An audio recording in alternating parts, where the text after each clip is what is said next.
What's up everyone and welcome to the club. In today's video we're drawing Stewie Griffin from the Family Guy. For today's lesson I'll be drawing with the Sharpie fine point marker. I got some plain white paper and some markers to color with. I'll leave a full list of all my art supplies with links in the description below. Let's begin today's lesson in the center of the page with two circles for the eyes. Let's start with the one on the left.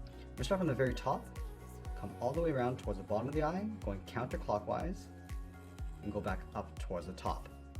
And leave a large gap in between the eyes and draw the same size circle on the right. So let's start at the very top. I'm going to bring this down towards the same height and then bend that back up towards the top. Let's bring the eyelid down about halfway. Starting on the left side of the left eye, go straight across. And we're just going to line that up on the right and do the same thing. In the center of the eye, we're going to draw a small half circle for the pupil, going up underneath the eyelid, and we'll fill those in black. Let's angle the eyebrows coming down and then in on both sides.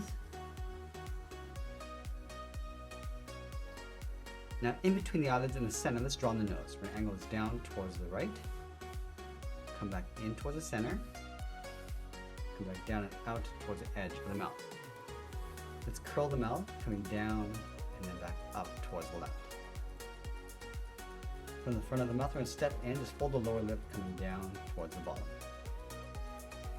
Now I want to leave a gap along the outside of the eyes and draw on the ears. Let's start on the left, draw a C shape going all the way around and then in. Let's line this up on the right side, going around in the opposite direction and then in. Let's add a fold, coming in and then down towards the head. And then in the center of that curve, draw a short angle line going out.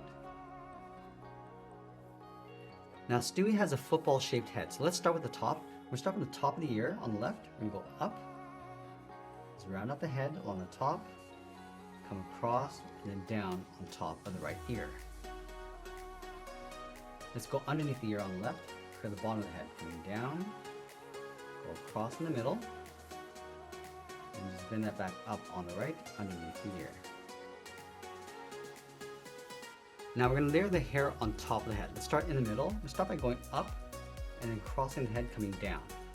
Let's do the same thing going out towards the left, leaving a gap, going up and then down. I'm just going to repeat this all the way down towards the ear.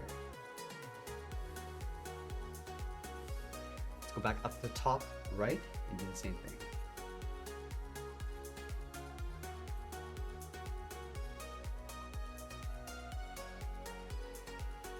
Now with the head complete, let's move down and draw on the left side of the body. We'll start underneath the head. I'm just going to bend this out and then down towards the hip.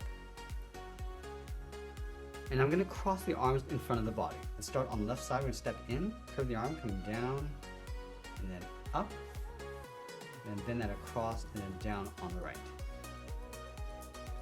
Now from the top of this curve, we're going to bend the arm, going up, and then down towards the elbow. Let's add a strap, going up and across underneath the head, step in, and draw that again. Let's go underneath the head on the right. It's going to bend the arm going out, round out the elbow, and just tuck that up underneath the left arm. Let's draw another strap on the right, coming down towards the arms. Now I want to separate the sleeve on the top arm, coming around, do the same thing across the bottom. Now we're going to go back to the hip and add that trim, coming around and up underneath the arm. And then from the hip, we're just going to round out the back, going out and then in, go underneath the right arm, going out and then down towards the same height. Let's go in between the hips, draw a short angle line going up towards the right, and then draw a straight line coming down towards the ankle. Let's go back to the outside, draw a straight line coming down towards the same height. Now I'm going to close out the bottom of the legs with a curve. Starting with the left, coming down and up and towards the middle, down and up towards the right. Let's go back to the left side and draw the heel, coming around and then down. And then we'll round out the bottom of the foot, coming down and then up, then the foot going up and then in. Let's draw that same foot in behind on the right. Start with the bottom of the foot, Let's finish by signing our art and adding a splash of color, and that's pretty much it. That's how I draw Stewie Griffin from the Family Guy. I hope you enjoyed today's lesson. If you did, please make sure you subscribe because I'm posting new lessons every single week. And if you want more details on the art supplies that I used, I'll leave a list with links in the description below. I want to thank you for watching, and I'll see you again soon.